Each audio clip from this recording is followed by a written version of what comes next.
Hey everybody, welcome to Personalized Products video. So in this video, we're going to be covering how to create a personalized product. And then in a following video, I'll show you how to create a personalized campaign and how you add those products. So what you're going to want to do is you're going to want to come down over here to your product section under your T-Rex plugin tab. And you can see in former videos, we've already added a non-personalized. So what you can do is once you have a couple products made, you can easily just duplicate those and you can switch them to personalized, and I'll explain the difference here. So what you want to do, let's just go with, we'll do a black shirt. So we're just going to copy this, hit OK. As you can see, when you copy a product, it's going to show up as duplicate. So then once you know that, you can go in there and you can edit, and then you can change the name. So this one is going to be, it's going to be a boxer shirt. So we'll call it Love My Boxer. So the good thing is when you duplicate things, you can keep all of the product descriptions and possible pricing and where your orders are going, supplier emails, and all that kind of stays the same. And really you just have to change the title and then obviously the artwork. So the first thing you're going to want to do is you're going to want to change this to personalized. Now, for those of you that may not know, but we offer with the T-Rex software, you get to do a personalized products where a potential customer can come to your sales page, your campaign page. They can type in particular, whatever type of personalization you're asking for, and they can hit a preview button, and it will actually show up exactly how the shirt's going to be printed out. So that's the really cool feature about the T-Rex software, is that we offer personalized items. And we actually have up on our auto personalized, you can do up to 2 forms of personalization. And I'll kind of explain that as we go through. So again, we're going to change that to personalized. Everything else pretty much stays the same unless you wanted to change prices for this particular campaign. But you got your style, your color. And then if you're going to be using this background image, it's all there. So really we're going to just start changing the artwork. Okay. But let's talk about the artwork and personalized products. So as you start to, if you start to do your own designs, or if you have a designer doing artwork, we'll show you kind of what this is going to look like here. Let's go to the color overlay. Let's show you what this is going to look like here. And I'm just going to change this to black. There we go. So as you get, say, this is an example of a personalized product. So we're going to sell this on t-shirts, mugs, whatever you want to sell it on.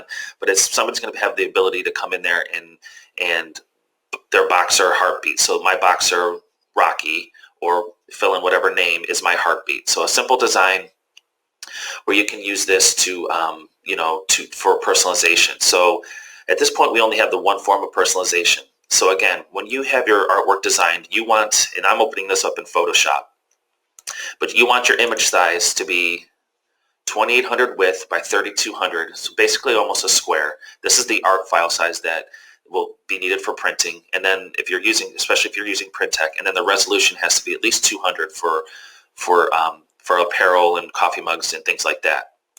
So you get a designer, they give you the art file, and this is what you're going to work with. And this is really all you need. So you can either get a PNG. This is a Photoshop file right now, but we're going to save it as a PNG, and I'll show you how that works. So first you always want to do is make sure it's transparent. So you want to take off your background.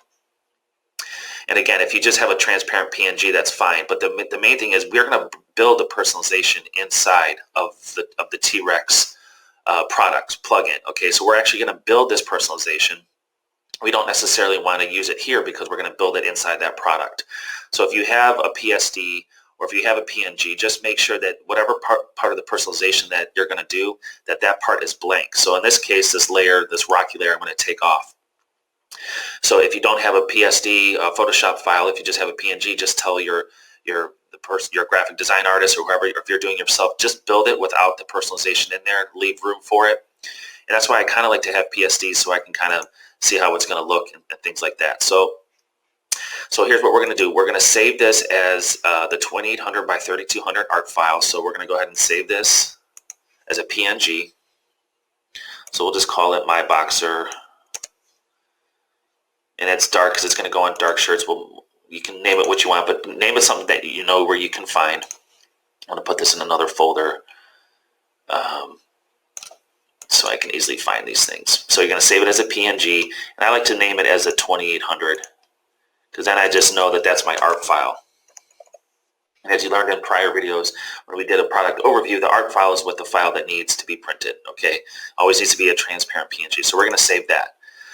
Now we're going to have to render this down a little bit because in order, and I'll show you why, but in order to make it fit on, to make it look good on this, on your background image here, you have to render this down a little bit here. So you can either do that in your media gallery once you upload the 2800 file, but if you already have it open up in Photoshop especially, what I like to do is just come over here, I'll go to edit or image and then image size, and then in the width I'll just type in 400, and what that does is that, oops, wasn't linked, make sure it's linked first, 400, and that automatically just shrinks it down so it works as a manageable size that we can make it look good on that background, on that black t-shirt, okay? Otherwise, if we just uploaded this into that product image here, if we uploaded this to this product image here, it would be too almost as big as this screen. So we need to like kind of bring it down a little bit. And usually 400 would work, and then you can adjust it with the image sizer right there. So we'll just hit OK. What that's going to do is that's just going to shrink it down a little bit. And we're going to save that. As you want to just save it in My Box, or if you want to just, you know, put what you did at 400. So that way you kind of know which one is which, and as a PNG. And we'll go ahead and find that that folder again. And we'll just save it there, okay? Okay, so we're going to go back to our product. And really, we're just going to change out this artwork first. So first, let's go and upload those two files that we just saved. So we'll upload those from our computer. Grab both of them here. And remember, that product image is the first one. That's going to be about the 400 pixel size. That's what we're going to do. So we're going to find that one. We're going to insert that into the product image here. And now we're going to go get our 2800 by 3200 image, our art file size. And then this is the one that's going to get sent to Randy at Print Tech. Okay, so now we're going to come down here, and you're going to see that you have a couple of things. If you do want a print location, you can easily do that. If you have, like I say, a print location on the front, I mean, this is going to be on the front, so you want to make sure, oh, this is for the print location too. So if you're going to do another print location, maybe on the front somewhere, on the back of the shirt, left, right chest, we kind of covered that in the product video, but this is just going to be on the front of the shirt in just one location, so we're just going to have none. So, and then if you had another image to be printed, this is where you would put that image there, okay? So now when we come down here, we're going to build our personalization, okay? So underneath here, this is where we're going to start building our personalization. Now, we're just going to use Rocky. You can use any name. It's just really going to be the example, so when someone goes to their campaign page, they'll see this first, but you'll explain to them that they can type in any form of personalization in the field that they have available on the campaign page. Now you're going to need your font that you have for this particular design, okay? So whenever you do have a design made, I'm going to step backward. I'm going to bring this back up, and let's just go back and put this background on so you can see what I'm talking about. So this Rocky font, you want to make sure that your designer, or if you're designing them, that you have the fonts on your computer that you can upload. So this one is called, let's see, one's called Lunar Cone. So we know that's the font. And what I also like to do is, if I know I'm using that red, I like to come over here. Oops.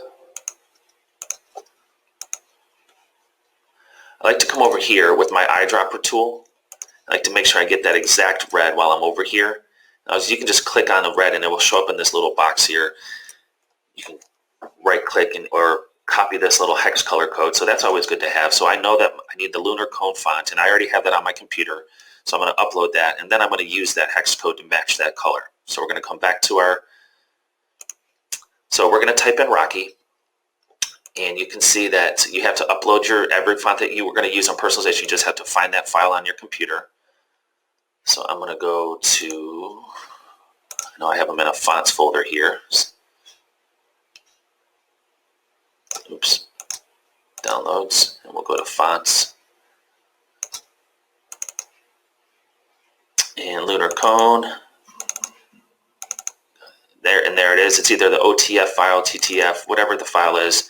And once you upload that, you just got to wait a second, give it a second to kind of reset, and then you should be able to select that font. Okay, so now we know we have the right font. You want your text align. 99% of the time, you're going to want that in the center, unless the design calls for it for right or left. Now, this is where you're going to have to play around a little bit to build your size. Okay, so first let's just hit refresh preview. And let's get, now you can see why that 400 is kind of, we had to render that down. So that's our main, that's our product image right here that you're seeing, that rendered down size. But you can easily take this resizer and just kind of, if it's still a little bit too big, you can kind of just shrink it down, kind of center it, and then now we're going to build our Rocky. We're going to build our personalization in here, okay? So we started building that. Let's go get this, here's the color that you're going to use for your font. So we already have that copied, so let's just go ahead and do that. Now this is where you have to play around a little bit. This font size in the preview box. This preview box here is going to be the place where they enter in their personalization. So you have to kind of make it fit in here, and it's very important to get it right, because anything that goes outside of this box will not get printed, will get cut off. So normally, I know if you're just doing t-shirts, you can always start with, this is like a pixel size. So this is the width times the height, just like any sort of pixel. So it's always going to start with the width of the box times the height of the box. So you want to try to stay inside this printing area. This box here, this is your main printing area. So you want to keep that personalization inside of there. So I like to start with like 330. I just know that from doing this a lot.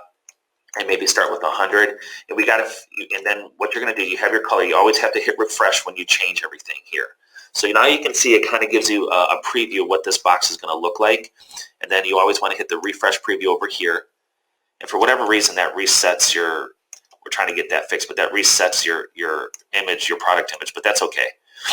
So now this is your personalization box. And you can see that it kind of goes outside of the edge of this, which is okay. But you just want to have enough room in case somebody has a dog's name that's really long. So yeah, Rocky looks good in there. That's great. But in case it's like a very long name, you want this to kind of go edge to edge, okay? And if it's centered, you don't have to worry about them coming all the way over here unless it's a really long name. So like let's just add like a bunch of letters so I can show you what I'm talking about. Okay. Anytime you change it, hit the refresh here and then refresh preview here. So you can see that that's going to be a really long name. So 99% you're not going to have a dog's name that long, but you can see that it still fits in the box, and that's good, and that the font is good, the size is good. So let's just take those out. Now, two really important things here. The font size, if you wanted to go a little bit bigger, you could. Let's just get this right to where we need it. Now remember, this is just a preview. This is not how the actual, the art, they'll take your art file size and make sure it looks all good. But you want to make sure that this font here kind of matches it. If it's too big, then you have to, right now we have it set at 30. Let's just say we had it set at 60. This is our font size now. You can see that font size is way too big for this design. And you can see that the letters are getting cut off and it's going into all of the other parts, the elements of the design. So you have to make sure that it's just right, okay? Always check, depending on your font, always check letters like Y, G, L, just to make sure the ones that have like the tails that come down, so those types of letters, always check those to make sure that they're not, some fonts are really weird, and so if you're using a particular font, it may hang really low, so it's like outside of your box, or maybe it's going into another part of the design. But it looks like this is pretty good. And you want to make sure, like, we could probably bring the height of this box down a little bit, but to be honest, like, it's okay for this part of the main design to be in the personalization box. As long as your other fonts are not touching it, this is not going to matter. It's still in the main printing area, so you're good to go. Okay, so just so you know, whatever you type in here is going to show up on your campaign. Okay, so we'll refresh one more time because I think we're good with the font size. Okay, so we're good there. I'm going to hit refresh preview one more time just to reset it, make sure we're all good. Kind of center this. Now, if you wanted to use other name, you can use whatever other name you want. So when we add this to our campaign, this will be the main. This will be the name that shows up, but they will be able to change that. Okay. So I'm going to hit save, and we'll do a quick.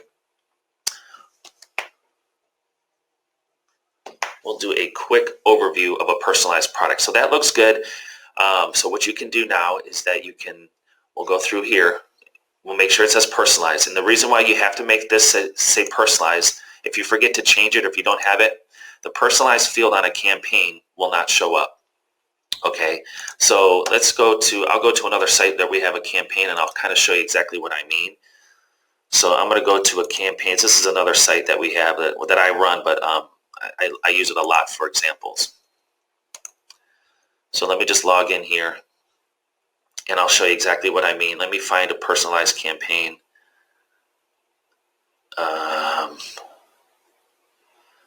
Okay, so let's view this. Okay, so this is a personalized campaign, something very similar to what we just saw. And we'll get into this, how you get these fields up. But this field will not even show up if you don't have this. Like on this one, I can enter in, let's say,